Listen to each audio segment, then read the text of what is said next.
Unsurprisingly, we've gotten another DLC expansion pass from Nintendo. Fire Emblem Engage gets some shiny new trinkets as well as a new story DLC. Now, this comes pretty close to after the initial release of the game, so I'm sure people are asking, is it worth it? I don't think the answer is so simple as giving a review and a flat number score for the DLC, due to the fact that Engage and its core components are a little bit different from other JRPGs. If you haven't watched my initial video on Engage, you could watch it here, or I could sum up all my thoughts for you really quickly.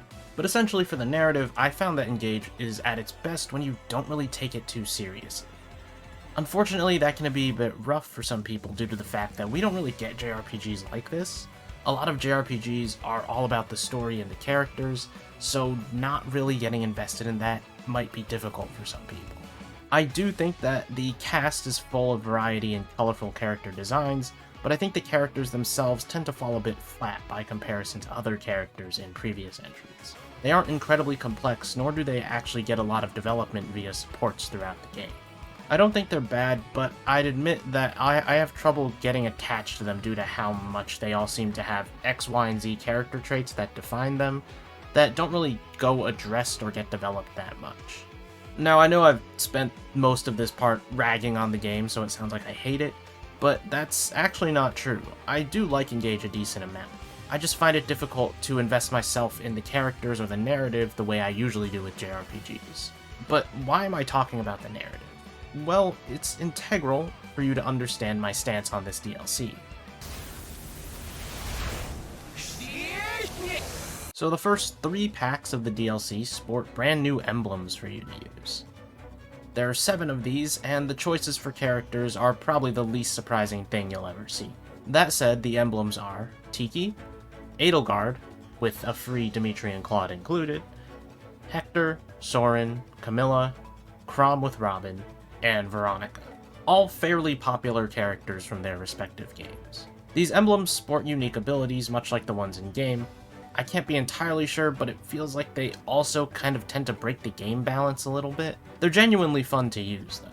While I'm not really surprised by any of the choices, I will say it's kind of sad how Camilla takes a spot over Azura.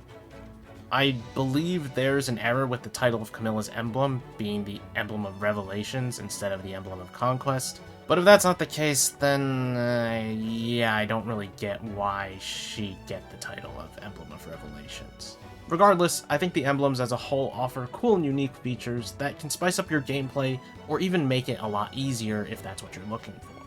However, these 3 packs are very much a I haven't started the game yet or I am doing a second playthrough kind of DLC, and not something you should buy if you've already finished the game, because you're really not going to get any value out of it in that regard. It's not bad DLC, but it is hard to justify if you've done one playthrough and you don't want to play the game anymore beyond that. The Fire Emblem. I'm going to be honest here, I was really surprised that they decided to do a story DLC for this game. It felt like the plot wasn't taking itself too seriously and instead was trying to invoke the feeling of watching a fun and non-committal Saturday morning cartoon. Again, I reiterate, so going into this story DLC, I had relatively low expectations for a serious narrative. However, the promotional material made it seem like a bit less fun and happy, and more serious. The general premise is that you get transported to an alternate timeline or world where the Divine Dragon is dead and the emblems are in bracelets instead of rings. May I note this is purely for story and none of this affects the gameplay itself. You can still use your emblems and you can still use the characters who aren't even supposed to be with you. You assist Nell and Nil, who are Fell Dragon twins, in trying to stop an unknown force from resurrecting their father, Sombron. As shown in the trailers, you will encounter some familiar faces, who will be sporting somewhat different personalities and a little bit of variety to their looks. You'll team up with unusual allies to stop the resurrection of the Fell Dragon once more. Now, I think on paper this is a fantastic idea, but in practice it's a lot more flawed. For one, I don't completely like the route they took with some of the characters. I don't really want to spoil anything specific, but there are some twists in the story that make it feel like things just don't matter at all. And it's frustrating because I kind of like the concept a lot, and there are parts of it that will tug at your heartstrings a little bit.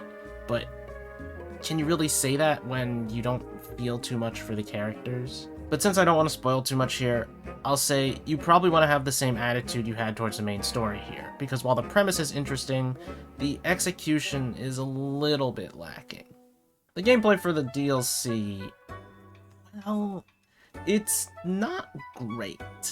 Now, I wasn't really jumping into this looking for a challenge. I did the first map on hard, but that was mostly because the game kind of defaulted to hard.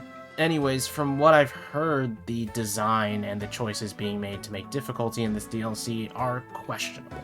It also restricts your characters to specific classes, with specific inventories and specific levels. You can't level up any of the characters in this DLC at all. While I appreciate being able to use Kagetsu to crit every single living organism, it also begs the question of why can we use them? Same thing with the emblems. The whole point of this other world is that we're in their territory now. So I feel like maybe we should have been restricted to certain emblems so you could balance the DLC a little bit more around having specific parties and specific strategies that you have to use. But I guess they didn't really want to do that. I don't know, it just feels weird that we can use our own emblems when the whole point of this DLC is that we're trying to take back the emblems in another world. Alear technically came alone, so the whole gameplay segment just feels a little weird from that perspective.